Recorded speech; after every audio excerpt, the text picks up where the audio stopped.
Assalamualaikum, apa kabar teman-teman semua? Semoga sehat selalu ya. Nah, pada video kali ini teman-teman ya, gua kedapetan pasien dekubitus nih teman-teman ya. Ini pasien sekitar usianya 60-an lebih teman-teman. Nah, ini tuh dekubitusnya tuh udah banyak timbul di beberapa bagian, cuman yang paling gede tuh di bagian belakang ini teman-teman. Ya, nah ini biasa ya lukanya gua sabunin dulu ya teman-teman ya, supaya untuk menghilangkan baunya. Ya memang ini sudah agak timbul bau ya teman-teman. Nah, ini tuh lukanya agak dalam di beberapa pinggiran ya teman-teman. Tapi itu nggak masalah. Di sini gue tuh sambil edukasi ke keluarga gimana cara nyucinya. Jadi di sini tuh ada gua sama ada anaknya teman-teman yang ikut nyuci lukanya seperti itu teman-teman. Ya, nah itu tuh.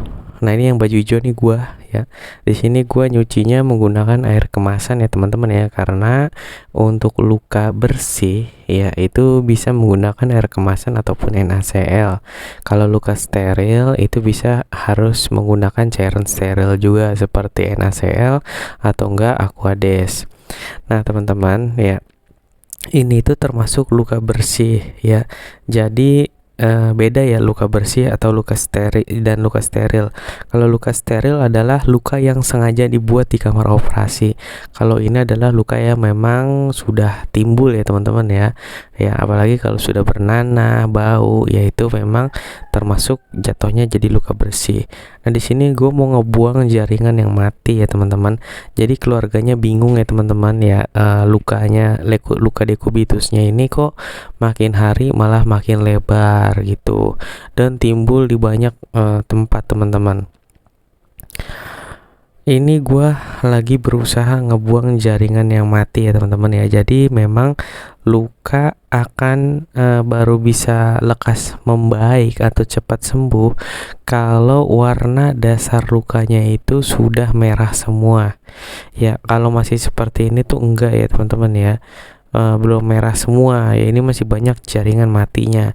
Nah, di sini gua mau buang jaringan matinya yang bisa gua buang ya, karena memang kalau masih ada jaringan matinya ya, luka tersebut biasanya kan tumbuhnya kan epitel itu dari pinggir-pinggir ya teman-teman ya.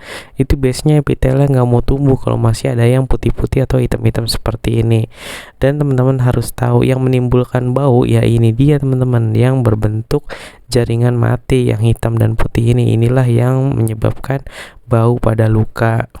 Nah, ketika teman-teman menemukan masalah luka ya teman-teman ya, itu wajib banget luka tersebut ingat aja teman-teman 3M ya: mencuci, membuang jaringan yang mati, dan memilih balutan yang tepat. Itu adalah cara merawat luka ya teman-teman ya, yang paling sering gue praktekkan di video. Ini gue gunting teman-teman sedikit-sedikit ya, yang bisa gue gunting, gue buang. Di sini gue enggak berani ngambil terlalu banyak jaringan hitamnya, karena biasanya kalau kita mechanical debridement terlalu masif ya, itu biasanya resiko banyak berdarah teman-teman. Kalau gue pribadi menghindari hal tersebut, lebih baik kita gunakan sistem autolisis. Tapi memang yang bisa kita buang ya kita buang jaringan matinya seperti ini teman-teman. Ya, ini tuh gue menggunakan pinset dan gunting yang memang ada lengkungannya ya, biar lebih mudah.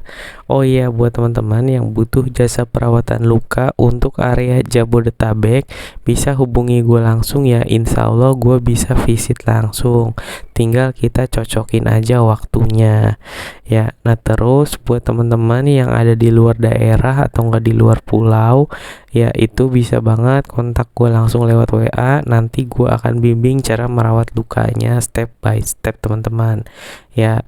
Nah, itu berbayar seikhlasnya teman-teman. Tapi kalau teman-teman lagi keterbatasan biaya, tidak perlu bayar teman-teman. Insya Allah gue tetap ikhlas untuk membantu teman-teman.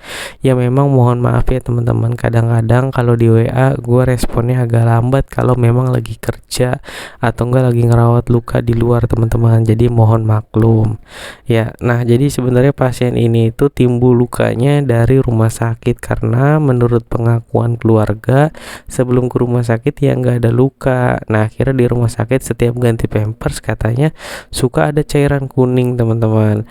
Ya kalau menurut gua ini tuh di rumah memang sudah ada mulai kemerahan, cuman tidak kelihatan ya. Nah setelah di rumah sakit mungkin jarang miring kanan jarang miring kiri ya, nah akhirnya timbul luka. Nah ketika sudah pulang ke rumah ya, ini kan suka ganti pampers kan, penasaran pas dibalik ternyata lukanya sudah sebesar ini teman-teman ya.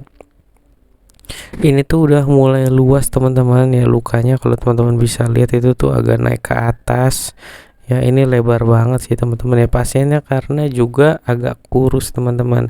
Jadi biasanya banyak banget yang nanya untuk proses penyembuhan luka itu berapa lama sih harus dirawat luka-luka seperti ini. Jadi untuk luka dekubitus sendiri teman-teman itu tuh ada beberapa hal yang memang harus diperhatikan ya. Jadi support keluarga menurut gue jadi salah satu faktor utama dalam proses penyembuhan dekubitus ini. Kenapa? Karena memang dekubitus ini kan dia timbul akibat tirah baring yang terlalu lama kan, penekanan yang secara konsisten di bagian tubuh tertentu ya. Nah kalau orang-orang yang bed rest total otomatis kan nggak bisa miring kiri miring kanan kebanyakan kan, makanya timbul luka seperti ini. Maka peran keluarga sangat penting untuk membantu miring kanan miring kiri ya pada pasien gitu.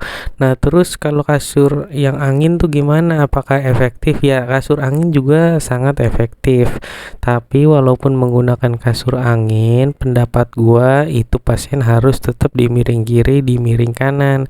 Kenapa? Karena pengalaman gue pribadi kasur angin itu tidak mencegah 100% dekubitus ya teman-teman ya, dia hanya mengurangi rentang waktunya. Misalnya orang yang nggak pakai kasur angin dalam 2 hari jadi dekubitus, mungkin kalau pakai kasur angin 2 minggu baru bisa timbul dekubitus. Makanya wajib banget miring kanan dan miring kiri. Nah terus untuk perawatan lukanya teman-teman ya itu wajib banget dicuci pakai sabun ya, terus di spray pakai antiseptik ya, atau enggak cairan PHMB ya, atau enggak HOCl ya supaya lebih bersih. Habis itu bisa disalepin ya. Gua juga jual salep sabun sama cairan PHMB ya teman-teman. Nah ini tuh hampir semuanya gue pakai produk gue semua yang ada di video-video YouTube ini. Kebanyakan gue menggunakan produk gue sendiri, walaupun teman-teman bisa sih menggunakan produk lain ya. Kalau memang ada biaya ya pakai produk lain juga tidak apa-apa, karena yang gue jual salepnya itu iya memang harganya jauh ya teman-teman ya, setengah harga salep-salep bermerek ya. Cuma untuk efektifannya teman-teman bisa lihat di video-video gue yang lain gitu kan. Bahkan banyak juga beberapa tenaga kesehatan yang menggunakan salep gue untuk melakukan perawatan luka teman-teman ya. Nah ini cuman untuk balutannya teman-teman ya, ini keluarga tuh pakai ini transparan film, cuman belinya terlalu kecil teman-teman ya, jadi harus berkali-kali digunting. Nah gua nutupnya juga pakai softtek teman-teman, karena memang agak repot ya teman-teman ya gitu. Harusnya sih kalau mau bagus memang bisa menggunakan foam dressing ya, cuman di sini tidak tersedia di keluarga, jadi udah sepakat menggunakan pampers dan kasa ya. Habis itu ini tuh kita tutup teman-teman ya supaya tidak rembes kalau kena pipis gitu. Ganti balutannya berapa hari? Biasanya minimal tuh 2 hari sekali kalau memang rembesnya banyak. Tapi kalau rembesnya tidak banyak bisa ganti balutan 3-4 hari sekali. Itu yang biasa gue lakuin. Tapi untuk luka-luka yang masih berlubang atau bau, banyak jaringan mati ya, biasanya tuh masih mudah banget rembes teman-teman. Jadi biasanya dilihat dulu kondisi lukanya kan. Di beberapa fasilitas kesehatan ada tuh yang kalau ganti balutan wajib sehari sekali, sehari 2 kali. Nah itu mau kecepatan teman-teman kalau tanpa menggunakan dressing modern. Jadi setiap ganti balutan ya wajib kayak tadi teman-teman disabunin dan seterusnya. Jangan lupa buat teman-teman yang butuh jasa perawatan luka, hubungi gue langsung lewat WA. Nomornya nanti gue cantolin di kolom komentar dan kolom deskripsi. Biasanya ada di video-video yang paling bawah ya, kalau belum gue taruhin di sini. Teman-teman scroll aja ke video paling bawah yang di luar kota, di luar pulau, bisa konsultasi online teman-teman, berbayar seikhlasnya. Ya, mungkin itu aja video dari gua. Wassalamualaikum warahmatullahi wabarakatuh.